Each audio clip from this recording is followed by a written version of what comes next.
Bienvenue dans cette nouvelle vidéo destinée à Youpi Lawyer. Alors, dans les vidéos précédentes, nous avons parlé des clients, des dossiers. Et dans cette vidéo, nous allons parler de l'agenda. À la fin de cette vidéo, vous serez en mesure de gérer proprement votre agenda et d'y faire toutes les modifications que vous souhaitez. Déjà, lorsqu'on regarde, nous constatons que cet agenda est beaucoup plus dynamique que l'agenda qu'on a l'habitude d'utiliser, notamment l'agenda physique ou alors celui qu'on remplit souvent sur Microsoft Excel. Cet agenda est beaucoup plus dynamique, avec de belles couleurs, une belle apparence visuelle, ce qui donne vraiment envie de l'utiliser. Et point fort à mentionner, c'est que cet agenda vous envoie directement les rappels sur votre téléphone portable. Ça veut dire que vous n'avez pas besoin d'être connecté tout le temps sur Youpi Lawyer. Une fois que vous avez renseigné un rendez-vous, une audience ou un événement interne, vous serez notifié de cela directement sur votre téléphone mobile. Éventuellement aussi, si vous avez gardé la même adresse, utilisée pour créer le compte. Généralement, les adresses avec Gmail. Alors, déjà d'emblée, lorsqu'on regarde notre agenda, nous voyons que nous pouvons le classer par mois. Ici, nous avons le mois d'août. Par semaine ou encore par jour. Lorsqu'on vient par semaine, nous voyons là la semaine du 10 au 16 août et l'élément qui s'y trouve.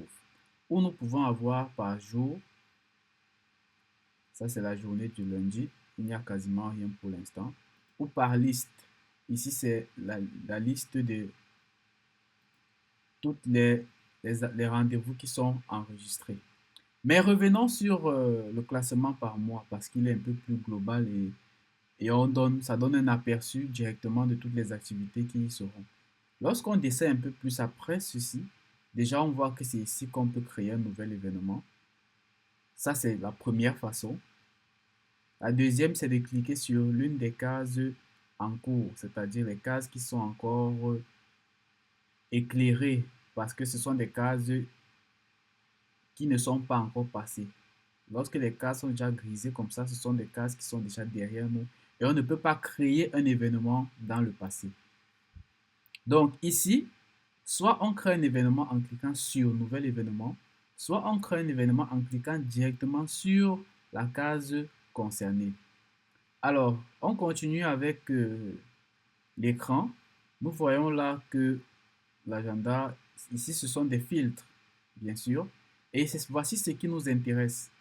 Les rendez-vous sur l'agenda sont en bleu clair, les audiences en rouge, les échéances en orange, les rappels en gris et les événements internes en vert. Donc déjà ici, on peut voir que ça, c'est un événement interne parce que c'est lui qui est en vert. Si on clique dessus, nous voyons que événement interne, c'est planifié le 17 août. Ça commence à 8 heures, ça se termine à 9 heures. Le lieu, c'est au bureau. Le dossier concerné, c'est Image Toto. Créé par, ça c'est la personne qui a créé l'événement. Gérer les participants, sélectionner participants, ajouter un participant ou alors replanifier ce rendez-vous avec l'IA ou sinon on y va sur terminer. Donc ici, ce sont les informations que nous transmettent cet événement. Si je prends un autre événement, disons l'audience, affaires, propriété intellectuelle, lorsqu'on vient dessus, nous constatons que cette audience aura lieu le 20 août 2026 à 10 heures au TPI de Bonanjo. Dossier entreprise test, ce dossier que nous avons créé tout à l'heure, et discussion sur la démarche à suivre. Ça également, ça nous donne toutes les informations liées à cette affaire. Mais on va faire autre chose. On va nous-mêmes créer un événement. Étant donné qu'il n'y a pas d'échéance ici, on va créer une échéance.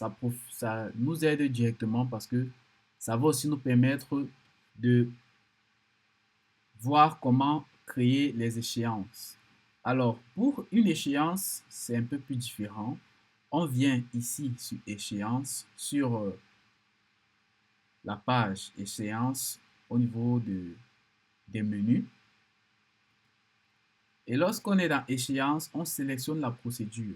Généralement, les échéances, c'est après, après une audience. S'il faille, par exemple, faire un appel. Ici, vous avez de nombreux cas qui sont listés. Disons, on va prendre appel civil. C'est ça qui est présenté de plus. Date de référence de l'audience. On prend cette date-ci et on calcule l'échéance. Une fois qu'on a calculé l'échéance, ça nous dit que l'échéance est au 8 septembre 2026 et qu'il nous reste 30 jours pour faire l'appel. Ce qu'on fait donc, c'est quoi? Ajouter à l'agenda, vous l'avez bien compris. Une fois que c'est fait, cette échéance, on remplit appel civil, échéance, visibilité, tout le cabinet. Le dossier concerné, quel est le dossier sur lequel l'échéance est faite? On va choisir un dossier parmi les dossiers que nous avons. Ensuite, bon, choisissons d'abord le dossier entreprise test, notre dossier de départ. Le lieu, comme d'habitude, on va mettre le lieu. La date de début et de fin, le 8 septembre à 9 h et à 10 h, toute la journée. Description, appel civil, échéance.